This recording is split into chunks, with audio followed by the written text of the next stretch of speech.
Assalamualaikum warahmatullahi wabarakatuh. Selamat pagi anak-anak. Bagaimana kabarnya kalian hari ini? Semoga kalian hari ini tetap dalam keadaan sehat walafiat dan tetap semangat ya. Hari ini kalian berjumpa lagi dengan Bu Retno untuk belajar bahasa Indonesia tentang teks laporan percobaan.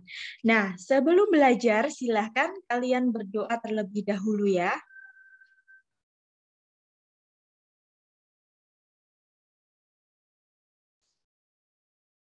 Ya, hari ini Bu Retno akan menjelaskan materi tentang struktur teks laporan percobaan. Jadi, struktur teks laporan percobaan ini Bu Retno akan menjelaskan dua bagian. Yang pertama struktur umum, ini dalam bentuk paparan, dan yang satunya sistematika penulisan laporan percobaan. Nah, yang pertama, struktur umum ini biasanya terdapat dalam teks laporan percobaan dalam bentuk paparan, pemaparan. Di sini ada dua struktur, yang pertama bagian umum, dan yang kedua ada uraian. Di bagian umum ini merupakan klasifikasi atau pernyataan. Ya, ada dua bagian, ada dua struktur umum. Ini yang pertama bagian umum dan yang kedua uraian. Yang kedua, ini sistematika penulisan laporan percobaan. Ya, ini yang pertama judul, yang kedua objek, yang ketiga pelaku percobaan. Selanjutnya ada waktu dan tempat percobaan, tujuan, alat atau bahan, langkah, hasil laporan percobaan, simpulan, dan yang terakhir ada daftar pustaka. Ini wajib kalian pahami ya. Struktur teks laporan percobaan di bagian struktur umum dalam bentuk paparan itu ada dua. Bagian umum yang merupakan klasifikasi atau pernyataan dan uraian. Untuk yang bagian umum atau klasifikasi pernyataan ini merupakan di bagian ini menentukan klasifikasi aspek dari sesuatu. Jadi klasifikasi aspek dari sesuatu seperti hewan, alam, tumbuhan, dan lain-lain yang dibahas secara umum. Jadi ini bagian umum, gambaran umum ya. Yang kedua uraian. Uraian di sini menggambarkan sesuatu yang dibahas secara rinci. Bagian per bagiannya, kebiasaan atau kebutuhan hidup, makhluk hidup, dan penggunaan alat dan bahan. Perilaku alamiah dalam hal khusus. Jadi kalau bagian umum itu ya gambaran umumnya ya, klasifikasi atau pernyataan umum. Dan yang kedua uraian, ini kalau uraian itu lebih rinci ya. Pembahasannya secara rinci dibahas bagian per bagian. Gitu. Bu Retno lanjutkan. Struktur teks laporan percobaan yang masih struktur. Nah, sekarang sistematika penulisan laporan percobaan. Yang pertama ada judul. Judul ini pasti ada. Nah, dari judul ini merupakan cerminan dari objek percobaan. Jadi objek percobaannya itu biasanya cerminan dari judul ini ya. Bentuknya singkat, padat, komunikatif, dan jelas, objektif sesuai masalah yang diteliti.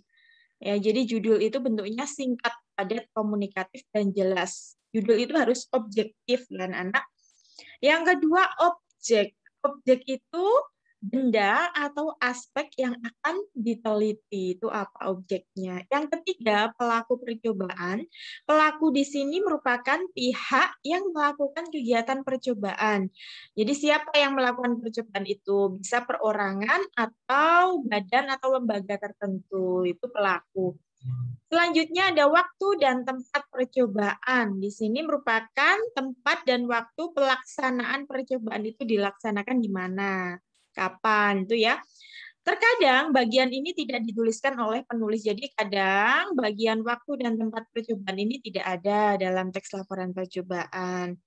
Selanjutnya ada tujuan. Tujuan ini informasi yang ingin diketahui oleh pelaku percobaan.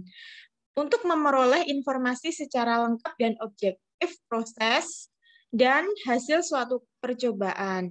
Hasil tersebut diharapkan dapat dipahami, dimanfaatkan, atau ditindaklanjuti oleh khalayak umum ini ya.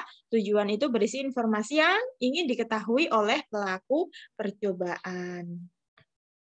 Nah, Retno lanjutkan, ada alat dan bahan.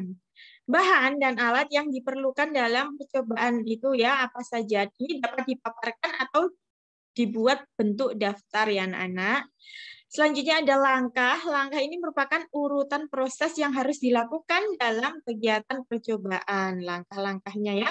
Penulisan langkah ini harus urut runtut ya. Selanjutnya ada hasil laporan percobaan. Ini hasil yang ditemukan dalam percobaan. Jadi setelah melakukan langkah-langkah tadi hasilnya apa? Hasil percobaan. Hasil laporan percobaan itu data yang diperoleh itu disusun menjadi laporan percobaan ringkas dan sistematis. Selanjutnya ada simpulan. Nah, simpulan ini merupakan intisari dari hasil laporan percobaan dan pembahasan. Jadi disimpulkan. Simpulan itu bentuknya ringkas singkat ya, berisi intisari. Intisarinya apa? Dari percobaan dan pembahasan tadi. Yang terakhir ada daftar pustaka. Ya, daftar pustaka ini berisi daftar rujukan atau referensi yang digunakan untuk menyusun laporan percobaan. Jadi dalam penyusunan laporan percobaan itu terkadang menggunakan daftar pustaka, ya daftar rujukan referensinya apa? Bisa dari daftar pustaka ini bisa dari berupa buku, jurnal, majalah, artikel, entah itu artikel dari media cetak ataupun dari internet. Bukan anak. Jadi kalau kalian mengambil rujukan itu harus ditulis di daftar pustaka. Nah, itu tadi yang dapat Bu Retno jelaskan. Apabila kalian belum jelas atau masih bingung, silahkan kalian bertanya ke Bu Retno melalui WA Group ya, supaya teman-teman yang lainnya juga tahu. Tetap semangat. Terima kasih. Wassalamualaikum warahmatullahi wabarakatuh.